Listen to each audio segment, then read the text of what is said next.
Nephron loop is maybe my favorite part of the nephron here. The nephron loop, but probably not students' favorite part because it is a little bit confusing. The nephron loop has a counter current exchange mechanism that sets up a concentration gradient in the medulla. This is what's going to help us concentrate urine, but it itself does not concentrate urine. That's why students don't like it. Okay, let's take a look. So basically this nephron loop is made up of a thin descending limb and a thick ascending limb. So a thin descending limb, and then we do this big old loop, and as we start rising, okay, so the book is better, but this isn't bad, right? So thin descending, thick ascending.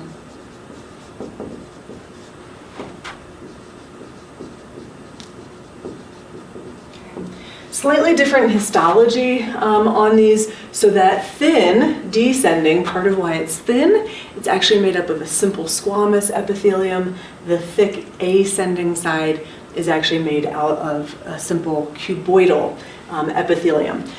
That's not as important as the difference in the physiology, right? The structure obviously informs the function. And so what ends up happening is, that's a really complicated picture, is on this thin descending loop, it's very permeable to water, right?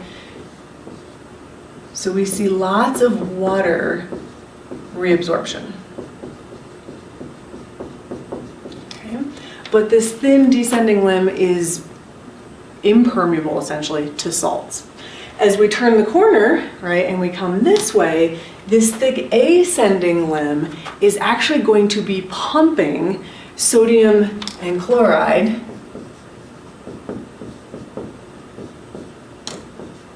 out, again, for this reabsorption. Okay, so very different permeabilities on either side.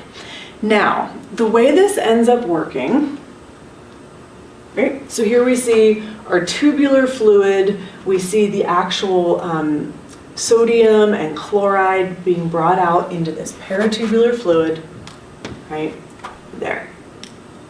Wow, and there it is again, just even bigger. Okay, now here's what I want us to see. And I'll try to help you draw this, but it's a lot easier. The pictures are really nice. See how they're shading the medulla? They're trying to show you the deeper you get into the medulla, the saltier it is. So this nephron loop is setting up a concentration gradient, a saltiness gradient across the medulla.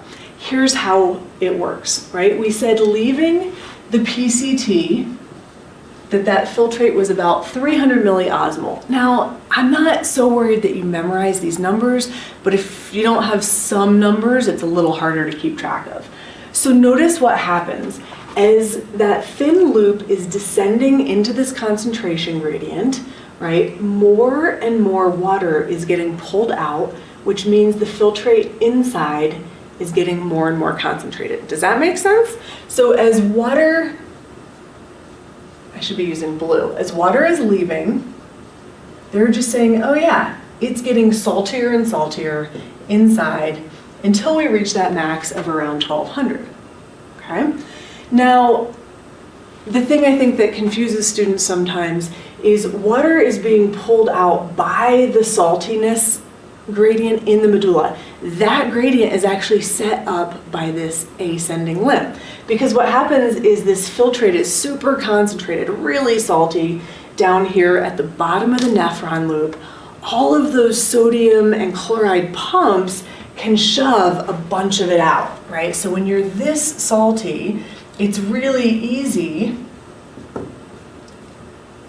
to pull a bunch of that sodium and chloride out, right? But that's actually going to make your filtrate a little more dilute. Yeah? And as we keep rising, maybe there's not as much salt to get rid of, but we still can. And by the time we leave the nephron loop, we're actually more dilute than when we started. Okay. the point of the nephron loop is to create this gradient. It is going to be used by the collecting duct. So we're coming back to this. The nephron loop creates a concentration gradient in the medulla that the collecting duct, when it makes that final pass through the medulla, right, before we truly have urine, we can suck the last bits of water out and concentrate our urine. Okay. We'll ask in class how you're feeling about this, right? Again, the thin descending side permeable to water, the thick ascending side pumping sodium and chloride. The ascending side then is really setting up this medullary concentration gradient in this peritubular fluid, right? And again, it's a little backwards. It's really this thin limb dropping through this concentration gradient that just keeps pulling more and more water out.